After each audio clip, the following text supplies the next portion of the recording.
What's going on, guys? Welcome back to the channel. So today we are installing a reverse camera on the E46. Now the visibility for this car is really good actually. Probably could get away without it, but I do like to have a reverse camera just so that I can back up to things and obviously not hit them. That's pretty much all it's for. I don't have reverse sensors or anything on this car. Obviously you can use your mirrors, but it's just nice to have that camera just to get it like real precise. I just like to be able to tuck into bays, you know, little parking bays, get it nice and perfectly lined up. So I got a aftermarket camera which will be compatible with this head unit. If you have not seen it, go and watch the video for the head unit. It's a really good one. But any aftermarket head unit should be able to be compatible.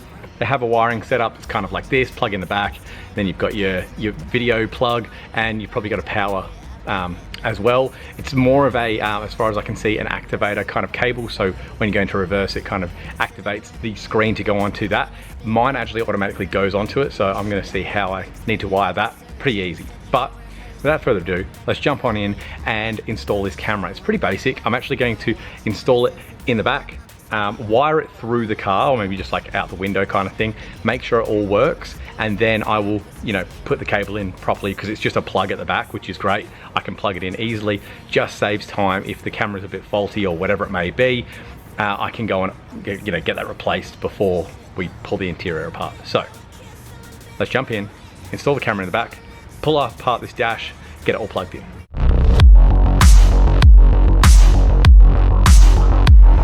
All right, so we'll come back here. Here's the handle, obviously. We're gonna have to remove that. So there are obviously the lights we're gonna be pulling out and putting the panels in place. I'll show you those in a moment. And this is your actual handle that the camera will just be on the left side of that. So I'm gonna take off this whole handle here, which is 4 screws, Torx bit screws. And then you'll just have to unplug your wiring connectors and we'll have it out. Okay, so what I'm actually gonna quickly do is I want to put these in place first. I'm gonna pop them out, and then these just kind of go in place and they connect up to where the globes go in there. And I just wanna make sure they work before I take any of this out and start modifying anything, so I know, yep, they worked perfectly. So it's literally pop these out.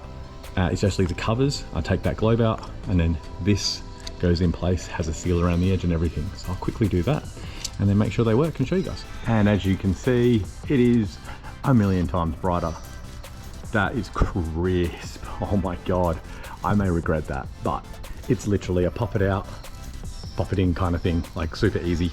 Yeah, so I'm gonna do this one, and then that's that job done, so that's sweet. And then we'll pull the whole handle out and do the reverse camera.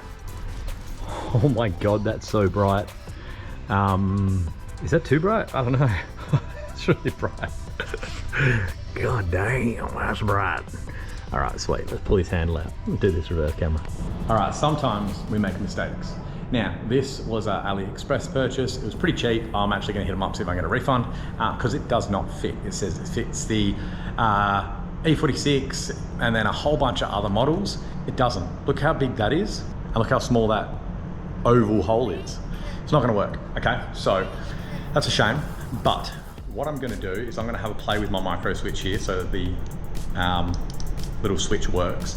And that hole there that you can see, I don't actually have a screw for it, and the back, as you can probably see here, is broken. So normally it's meant to look like that, and this one just doesn't have the backing. So what I'm gonna do is I'm gonna take advantage of that. Instead of replacing this whole trim, which sits in perfectly, I am going to order just a camera itself that will sit flush with the bottom of this, and you'll just see it, same as a Supra, just sit down that little bit, and I'll wire it back through that hole into the boot, and just have it sitting there, look nice and neat, and it will do the job perfectly. So I'm gonna go and order that. You guys will see it in a minute. I'm gonna have to wait probably 3 weeks, but sometimes we make mistakes. I've had a lot of wins through AliExpress. I've had a couple of losses. This is a loss. So I'll hit them up and I'll be like, look, this doesn't fit at all. Can you give me a refund? If not, well, oh well, I take the loss. But in the next scene, you'll see the new camera that we have. All right, so as usual, we've got to pull this out. So that trim has to come off, just pry tool to get that out. The one behind here has to come out, and then the 2 screws at the top, and we will pull the base of that out, slide it out. Then it's just to plug in the adapter, which is right here. just plugs into the back, and then obviously you can plug your camera feed into there. Then it's just run it back, test it in the back, and wire it up to your reverse lights, so that as soon as you select reverse, it will power up the camera. So I'm gonna pull this apart, plug that in. All right, so all that's out, pretty easy. And then as you can see, this just plugs in down here to its little section. Yeah, doing it one-handed, wasn't working. All right, cool, so that's in. So now we obviously have the camera feed and we've got the power feed. Now, what I want to do is plug it in here, run it out the car, and then plug it in the back, with the back obviously powered up, and then see how it works, see if it works like that. But I'll take it into the back and show you how we're going to do the wire up in the back. Okay, so the camera style I got is this one here, exactly the same as the Supra. Sorry, it doesn't want to focus, it is being annoying. There we go, that one there. So this will get installed just under the handle, just right there. So normally there are screws in here. Mine is broken, like the actual fixing point is broken in there. So I'm gonna feed the cable through there. I'm probably just gonna have to open that up just a little bit, maybe. Yep, I'll feed the cable through there, and I'm gonna double-sided tape right to here. You'll barely see anything. It'll be like a little black, like kind of drop down there. And then we're gonna have to wire it in the back in here. So I'm gonna have to pull this off, and then I'm gonna wire it to the reverse light right there. So you got your reverse light that side, and obviously this side, but because it's gonna be on this side, that's a little bit closer, and I'm sure the cables will run like that. So for now, I need to take all of this off. Give me a moment, I'll take that off and make sure I can fit that up there. All right, so super basic. I just had to drill out the hole a little bit, and the clip that's behind it, I just took that out. So now it will mount just like that. From behind, you'll kind of see that, like barely anything. So it'd be nice and tidy, just like a lot of new cars. They're just like kind of off to the side, and it's just like that little kind of dip down of color, which is all good. So this I haven't actually screwed back in. That obviously isn't mounted yet. I have the cable back here, and I just need to wire it all in, plug it all in, make sure it works, and then I can kind of tighten everything back up and run the actual cable kind of, you know, through there, under the seat, blah, blah, blah, blah, blah. It's going to be a little bit rubbish because I'm gonna have to run the cable across here, up there, through that loom, and then into here. So that is going to be a bit of a pain. I'm not gonna show you guys me doing that because that's gonna suck. But look, let's test it, make sure it all works, and then we can just, you know, finish it all up later. All right, so just little bush mechanics, little backyard mechanics.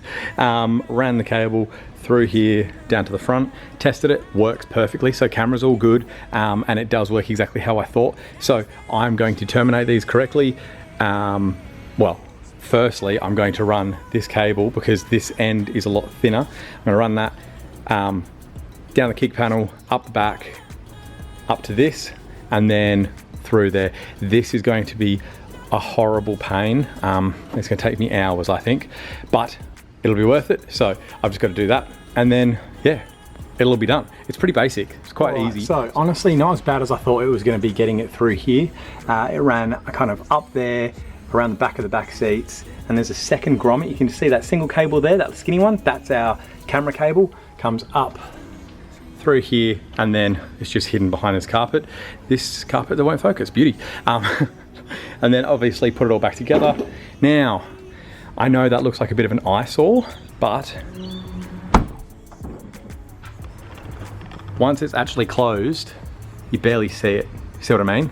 Like, especially once there's a number plate there. I'll probably get a black number plate, obviously, because black and gray is the kind of theme of this car. So once you've got a black number plate there, like, you're not even gonna notice. You can obviously see something from the back, but for the amount of benefit that I've got out of this, yeah, I don't mind. I don't mind that little like pop down section. I think it looks quite good. I'll show you inside. Now, I don't know how I fluked this, but this camera is actually pretty good. So reverse and swaps over, powers up.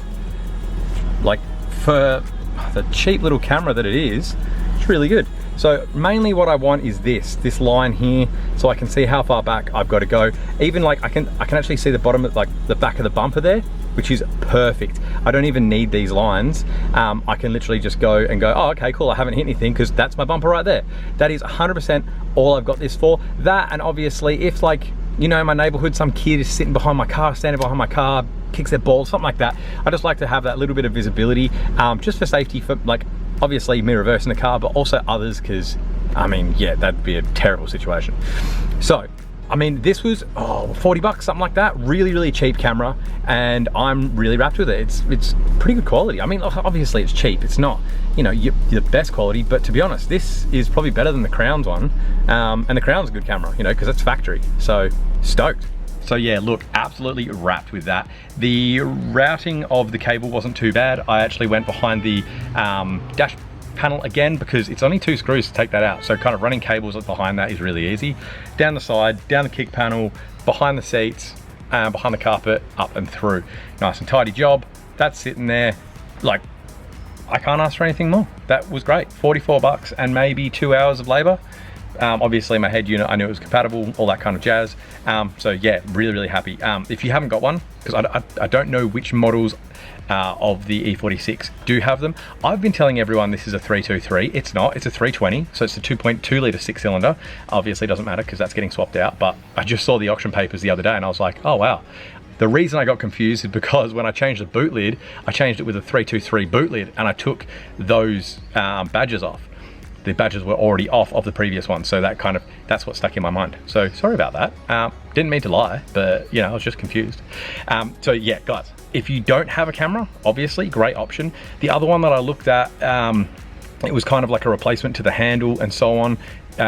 Didn't like it. You would have had to cut away a whole lot of the trim piece at the back, and at the same time you would have still had a camera sitting down just like that. So that's worked really well for, especially for me, someone that the second in mounting screw, the plastic was already cracked around. If you've got an E46, you've probably got one of them that's cracked, so you can probably use that one. But for $44, and I can guarantee it would, you know, plug into probably the e-trons, Ectrons, and whatever that one is that you're an E46 on it, you know what I'm talking about. I don't know what those head units are, but I ran this because it was cheaper and ran the gauntlet and turned out great. So yeah, if you want that, that's your how-to. I hope you enjoyed this, guys. I hope it's been helpful. Anyone with an E46, you can bring it into the future a little bit more than it already is. And yeah, have a great little reverse camera in your beautiful E46. So guys, hope you liked. If you did, please like, please subscribe, and I will see you all in the next one. See you guys.